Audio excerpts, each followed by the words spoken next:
Coca-Cola, NYSE, KO, is not without headwinds, but it is navigating them well, delivering market-beating results and driving ample cash flow. Its Q1 earnings results highlighted its strengths, with organic sales picking up and margins improving.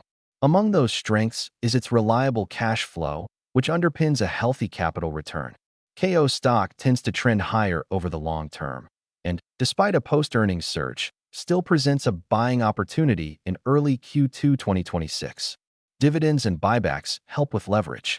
The Q1 release included outperformance and margin strength, a trend likely to continue through year's end due to consumer resilience and labor market health.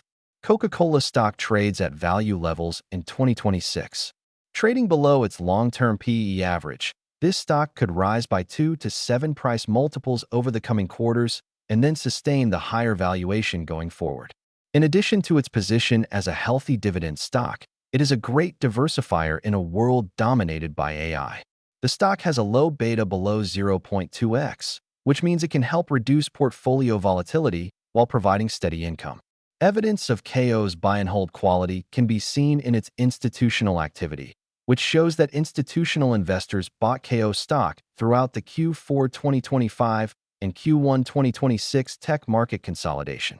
Market beat data show that institutional investors own more than 70% of KO stock, providing solid support for its price. They have accumulated at a $2 to $1 pace on a trailing 12-month basis, ramping activity into Q1 2026. Q1 2026 institutional activity accelerated to about $3 to $1, providing a strong price tailwind reflected in the chart. KO's price action rocketed higher at the year's start, breaking to new highs and setting a peak in March. The likely outcome for Q2 is that institutions extend the trend, as the April price pullback aligned the market with the 150-day exponential moving average, a benchmark for institutional buying. Analysts are also aligned with KO's uptrend in stock price. Market beat data shows 15 analysts rating the stock as a buy, with a 100% buy-side bias. The consensus price target, which has increased over the past month, quarter, and year, forecasts a double-digit upside from the critical support levels, and the trend leads to the high-end range. The high target of $90, set prior to the release, puts this market at a fresh all-time high and is likely to be surpassed by year's end. Assuming Coca-Cola can sustain its current trends, as guidance indicates, analyst sentiment will remain positive. Distribution growth makes KO a great stock for compounding. The Coca-Cola Company's capital return is central to its buy-and-hold quality. Buybacks are part of the equation, but not the driving force, as they barely offset dilution and serve more as a stabilizer than a boost for shareholder leverage. Dividends, on the other hand, are more robust. The company pays out approximately 65% of its earnings, average for a dividend king with over 60 years of annual increases in its history, and yields about 2.7% with shares near $80. Looking ahead, the payment is reliable and likely to continue increasing at a modest single-digit pace, offsetting inflation's impact. Coca-Cola moves higher as organic strength shines.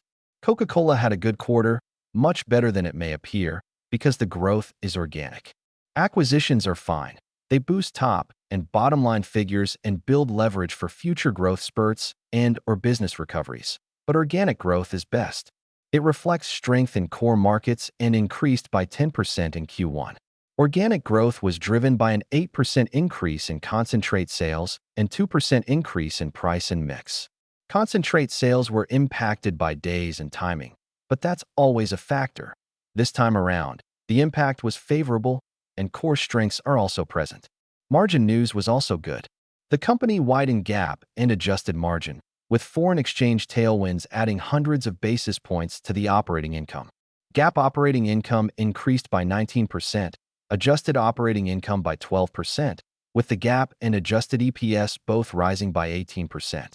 Cash flow is another critical detail, coming in at $2 billion, with $1.8 billion in free cash flow, sufficient for management to sustain its full-year outlook.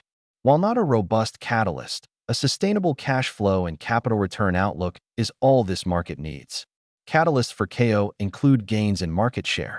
The company reported gains in share across total non-alcoholic beverages and is positioned to continue gaining share over time. Key growth drivers include emerging markets in Latin America and Asia, where rapidly industrializing nations and their expanding middle classes drive consumption.